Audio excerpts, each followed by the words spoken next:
अस्सलामुअलैकुम। कैसे हैं मेरी यूट्यूब फैमिली। उम्मीद करते हैं कि आप बिल्कुल ठीक ठाक होंगे, अपनी लाइफ में मगन होंगे। अब क्या वसीम हीरा को भी तलाक दे देगा। बीवी फरोश वसीम मर्दों को बीवी का टाइम दे रहा है। ये शख्स कैसा है, समझ से काम बहर है। आखिरकार ये शख्स है कैसा, सोचने की बात है और समझाने की बात है। हमें ऐसे शख्स से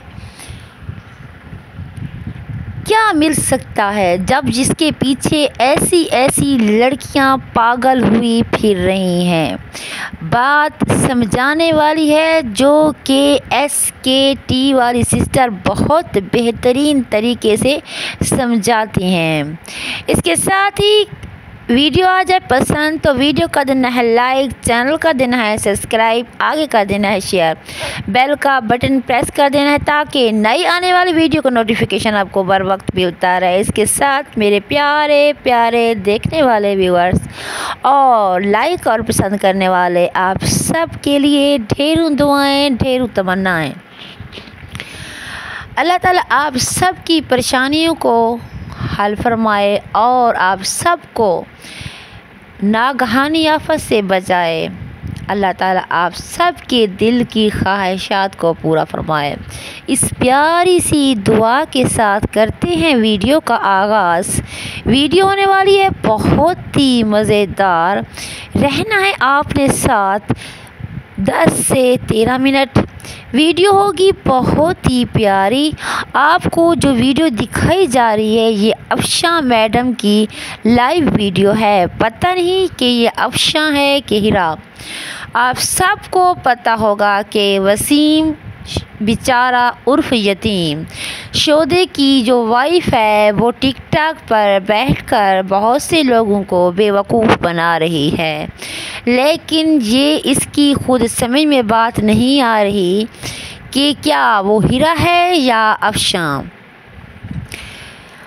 इन लोगों को ये भी नहीं पता कि हमारी कौन से नाम से कौन सी आईडी चल रही है और हम किस नाम से आगे पुकारे जा रहे हैं। ये शख्स कहता है कि ये हीरा नहीं है, ये अफशा है। सबूत है पूरा का पूरा SKT वाली सिस्टर के पास, क्योंकि वो जो बात करती हैं सबूत के साथ करती हैं। मेरे प्यारे हम वतनों और देखने वाले व्यूअर्स दूसरे मुल्कों से जो देखते हैं, आप सब लोग इनकी हमाकत, इनकी बेवकूफ़ी, इनकी बेहियाई, इनकी लानत, इनकी चुरंगी, इनकी बदतमीज़ी, इनकी लोफर लफंगी और इनकी बदमाश मैडम अफशा की बातों में ना आए, बल्कि इनको देखना छोड़ दें। और जितनी भी इनके बारे में बातें की जाएं, जितनी भी इनको गालम गलौज की जाए, ये लोग बाज नहीं आते। ये फिर वही अपना काम शुरू कर देते हैं। बहुत से लोग रिएक्शन में हैं और उनके वीडियो चल रही हैं जो इन लोगों को बारे में बता रही हैं। इनको कुछ भी शर्म नहीं, ये ऐसी बकवासें करती है। मुझे एक बात बताएं, अपनी नुमाइश करके, अपना चेहरा दिखा के या अपनी बातों की नुमाइश करके या अपनी बातों में दूसरों को बेवकूफ़ बना के आप लोग चंद पैसे तो कमा सकते हैं, लेकिन वो इज़्ज़त कहाँ गई, वो गैरत कहाँ गई, वो शोहरत कहाँ गई जो आप लोग घर बैठे भी काम कर सकते हैं तमीज़ के साथ, बदतमीज़ी के साथ नहीं। औरत नाम मर्तबे का है, औरत नाम पाक दामनी का है, लेकिन ये औरतें औरत के नाम पर धब्बा हैं। हमारे हजूर पाक सल्लल्लाहु अलैहि वसल्लम की प्यारी बेटी हज़रत बीबी फ़ातिमा ने फरमाया था कि ऐ अली, मेरा जनाज़ा रात को उठाना ताकि मेरे जनाजे पर किसी गैर महरम की नज़र ना पड़े। अगर दिन को उठा तो किसी गैर महरम की नज़र पड़ जाएगी, लेकिन रात को किसी गैर महरम की नज़र नहीं पड़ेगी। किसी ने पूछा, ए अली, फ़ातिमा के बाल, हज़रत बीबी फ़ातिमा के बाल सफ़ेद थे कि काले? वो शौहर थे हज़रत बीबी फ़ातिमा के, हज़रत अली रज़ी अल्लाह ताला अन्हु। तो हज़रत अली रज़ी अल्लाह ताला ने फरमाया कि मुझे नहीं मालूम कि मेरी बीवी के यानी फ़ातिमा तो ज़हरा के बाल सफ़ेद थे या काले। इतना अपने शौहर को नहीं पता था। वो हमारे लिए राह हैं, हमारे लिए राह हमवार करके गए हैं। हमारे लिए ये बीबियाँ, ये सहाबा और ये ताबी यानी ये सब लोग हमारे लिए रास्ता चुन चुन कर हमें दिखा कर गए हैं। हम अपनी आँखों से देख रहे हैं और हमें पता है कि अगर आमाल अच्छे हैं तो हमारे लिए मरने के बाद जन्नत है, अगर हमारे आमाल बुरे हैं तो हमारे लिए मरने के बाद दोज़ख की आग भड़की जा रही है। लेकिन ये जो लोग हैं बैठकर अपनी नुमाइश करते हैं, अपनी बातों में ऐसी गलत बातें कर जाते हैं जिससे औरत खुद शर्मिंदा हो जाती है, लेकिन ये अभी तक बाज नहीं आ रहे। क्या तुम जब मरोगे तो डॉलर अपनी कब्रों में लेकर जाओगे, आगे अल्लाह को दोगे?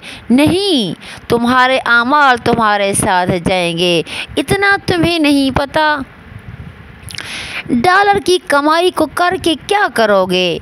हाँ, इतनी हो कमाई कि 2 टाइम का अच्छी तरह से खाना हो जाए और छोटा सा घर हो। दुख तकलीफ़ आ जाती है, इतना पैसा इंसान के पास होना चाहिए बस। और इन फजूलियात में ना पड़िए। जहाँ जहाँ तक मेरी आवाज़ पहुँच रही है मेरे देखने वाले बहन भाइयों, खुदारा अल्लाह ताला की रस्सी को मजबूती से थाम लो। इन लोगों के तफरके, इन लोगों की गलत बातों और इन लोगों की बदतमीज़ी बकवास पर कान ना धरो, बल्कि अल्लाह के अपना बेहतरीन दोस्त समझ लो, अल्लाह को अपना राज़िक मान लो, अल्लाह को अपना हमकिनार मान लो, अल्लाह को अपना राह हमवार करने के लिए काफ़ी मान लो। तो फिर देखो तुम्हें डॉलर की ज़रूरत नहीं पड़ेगी। हाँ, ये एक और बात है कि हम रिएक्शन वाले भी अपने व्यूज़ इकट्ठे करने के लिए कर रहे हैं और मेरा चैनल में अभी 400 के ऊपर सब्सक्राइबर हैं और वॉच टाइम भी बिल्कुल पूरा नहीं हुआ, लेकिन मेरे पास अभी कोई डॉलर की हवस नहीं आई। कोशिश यही होती है कि घर बैठकर पर्दे में रहकर कुछ कमाई हो जाए और हालात अच्छे हो जाएं, लेकिन अपने आप को पर्दे में रख के, अपने आप की नुमाइश करके नहीं। मेरे पास तकरीबन ये 15 से 20 हज़ार का मोबाइल है। 15,000 ये मोबाइल मुझे नगद मिलता था। जब मैंने किस्तों में लिया तो मुझे 20,000 का पड़ा। मेरे पास देने के लिए सिर्फ 2,000 थे जो मुझे ईद पर इकट्ठे हुए, लेकिन मेरे पास और कुछ नहीं है। मैं सिर्फ आप सब लोगों को यही बता रही हूँ कि अपना असल रास्ता चुन लो। वो असल रास्ता है क्या? वो असल रास्ता है अल्लाह वाला रास्ता। ये नहीं कह रही कि आप लोग काम करना छोड़ दो, नहीं, तुम व्लॉगिंग करो तो उसमें भी मास्क पहन लो, स्कार्फ पहन लो। अगर सामने ना हो, सिर्फ आवाज़ से काम चलाओ तो बीच भी चल जाता है। बहुत से लोगों के ऐसे चैनल चल रहे हैं और मैं भी अपना चैनल चलाने की कोशिश कर रही हूँ, लेकिन इंसान औरत का हवस पूरा कभी नहीं होता। जितनी कोशिश भी हूँ, लेकिन अभी तक मैं अपनी मंज़र मकसूद तक ना पहुंच सकी और ना ही अपने घर के हालात ठीक कर सकी। कोशिश में यही हूँ कि एक दिन मेरा चैनल मोनेटाइज हो जाएगा और फिर मेरे ख्वाब पूरे हो जाएंगे। यानी मेरी एक बेटी है, उसकी देखभाल और उसके अखराजात पूरे हो जाएंगे। वैसे भी आजकल तो ऐसी महंगाई है और हमारी ख्वाहिशात इतनी बड़ी हैं, हमें ये भी समझ नहीं आ रहा कि क्या हमने मरना नहीं है। हमने ये दौलत पैसा इकट्ठा करके ले जाना कहाँ है। हमारे साथ कुछ भी नहीं जाएंगे, हमारे साथ हमारे अमाल जाएंगे। लेकिन ये जो औरतें टिकटॉक पर बैठती हैं, गलत इशारे करती हैं, गलत बात करती हैं, गलत बकवास करती हैं, गलत अंदाज़े लगाती हैं, गलत रास्ते पर चलती हैं, गलती पर गलती करती है, आखिर इनका रास्ता फिर होता क्या है मरने के सिवा। अब वसीम बात आते हैं टॉपिक पर। अब वसीम उर्फ यतीम अपनी बीवी को कब तलाक देगा, यानी अफशा को कब तलाक देगा, यानी हिरा को कब तलाक देगा। क्योंकि वसीम साहब को तो टिकटॉक पर बैठना पसंद ही नहीं था। इसने भी, अफशा ने यानी हिरा ने भी तो सोनिया वाले काम किए हैं ना। सोनिया को भी तो ये लाइव बिठा कर कहते थे कि मैं लाइव नहीं बिठाना चाहता, बिठाता भी खुद था और भौंकता भी खुद था। लेकिन अब इस बीवी का क्या करेगा, इसको भी तो बिठाया हुआ है लाइव। अस्तगफुरुल्लाह अस्तगफुरुल्लाह।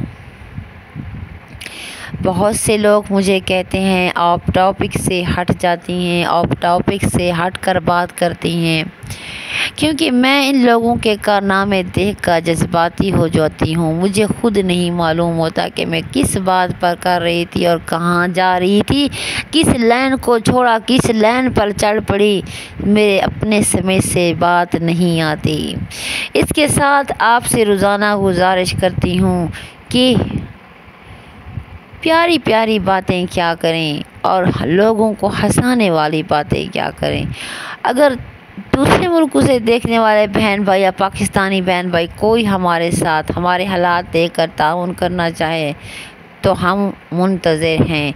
और प्यारी प्यारी बातों के सिवा और कुछ नहीं करना चाहिए, बल्कि ऐसी बातें करनी चाहिए जिससे दिल ठंडा हो, आँखें ठंडी हों और इसी के साथ हमारा रब भी राज़ी हो। इसके साथ चलते हैं, अब इख्तिताम पजीर करते हैं। द एंड होता है रोज़ाना की तरह, जो लोग हम दूसरे भी करते हैं और हम भी करते हैं। वीडियो जैसे ही सामने आए वीडियो को लाइक कर देना है, चैनल को सब्सक्राइब कर देना है, आगे शेयर कर देना है और बेल का बटन प्रेस कर देना है। ऐसे लोगों से बाज रहना है, इन लोगों के करीब नहीं जाना, क्योंकि जैसे ही आप लोग इनके करीब जाएंगे ये आप सबको जला के राख बना देंगे। और वीडियो ज़्यादा से ज़्यादा देखा करें और ज़्यादा से ज़्यादा शेयर किया करें ताकि मेरा वॉच टाइम पूरा और मैं अपने पैरों पर खड़ी हो सकूं। इसके साथ दीजिएगा अपनी बहन को इजाज़त, दुआओं में हमेशा याद रखिएगा। पाकिस्तान जिंदाबाद, पाक फौज पाइंदाबाद और सब बहन भाई जिंदाबाद। अल्लाह हाफिज़, अल्लाह सोने दे हवाले।